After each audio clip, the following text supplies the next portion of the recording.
Kumuha po tayo ng update mula sa Vatican at makakausap natin live si GMA Integrated News stringer Pia Gonzalez Abukay. Pia, magandang gabi mula rito sa Pilipinas. Kamusta na ang sitwasyon dyan sa St. Peter's Square? Buon pomeriggio, Pia, mula dito sa Vatican. Dito sa Vatican, unti-unti na nating nakikita ang presensya ng ating mga kapwa Pilipino. Dumadami na sila at nagpapahayag ng pakikiramay at pag-aalay ng panalangin sa kaluluwa ng ating Santo Padre.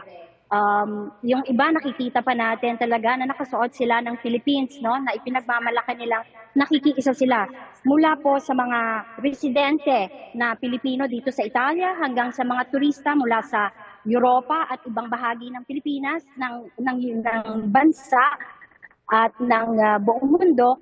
At mayroon ding mga nag-cancel pa ng kanilang flight para makiisa dito sa pakikiramay sa pagdarasal din para sa kaluluwa ng ating Santo Padre. Inaasahan din ang pagdagsa ng mga Pilipino mamaya, mas maraming numbers ng mga Pilipino dahil magkakaroon ng pagdarasal ng Santo Rosario para sa kaluluwa ng ating Santo Padre. Pia, alam natin na talagang espesyal at malapit sa puso ng mga kababayan natin si Pope Francis at gaya ng sinabi mo, inaasahan na mamaya mas dadami pa sila dahil may mga dasal at may vigil pa ata para kay Pope Francis. Pero yung Filipino community ba, meron ding inihahandang espesyal na mga prayer rites or kung anong bang pagtitipon para sa Santo Papa? Dito sa Roma, maraming Italian churches na tuwing hapon ay mayroong special mass sa Tagalog. So sigurado na special intention na ang mga panalangin at ang mga mass ay ino-offer na para sa ating Santo Padre.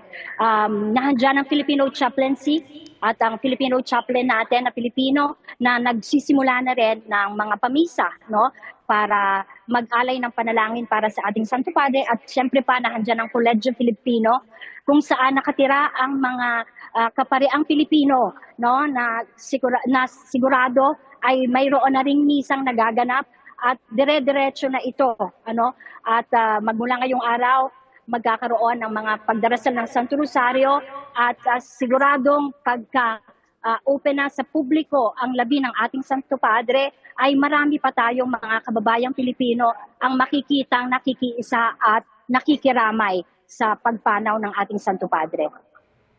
Pia, kahapon lang nagbigay si Pope Francis ng kanyang Easter message at humarap pa siya sa mga naroon sa Vatican, sa St. Peter's Square. Meron ka bang nakilala dyan ng mga kababayan natin or iba pang mga turista siguro or mga residente dyan na kahapon lang ay naroon para sa Easter prayer or Easter message ni Pope Francis? Ikaw ba, Pia, nandun ka kahapon?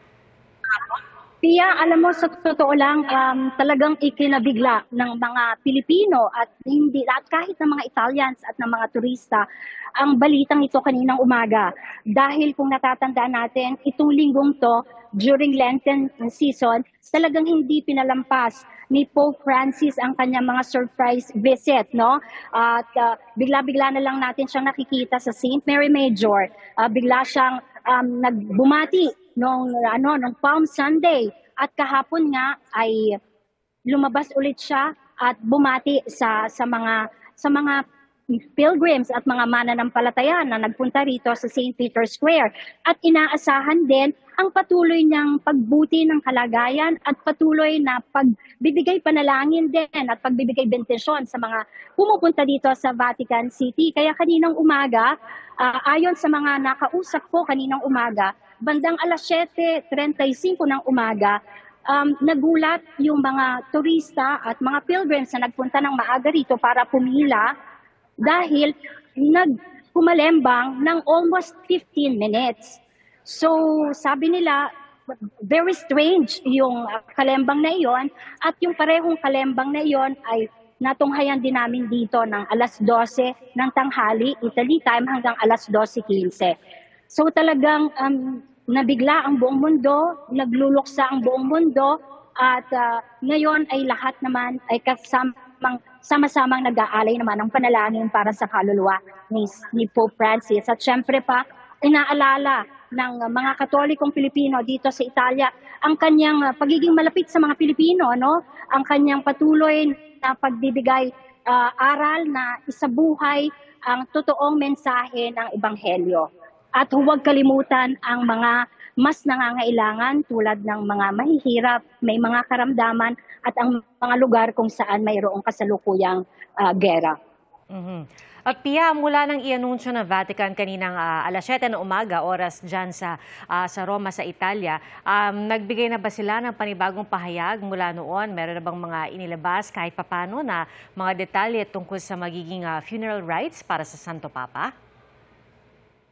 Pia, kung natatandaan natin, nung nakakonfine pa lang si Pope Francis, sinabi na niya na ang gusto niya ay isang simpleng funeral lamang.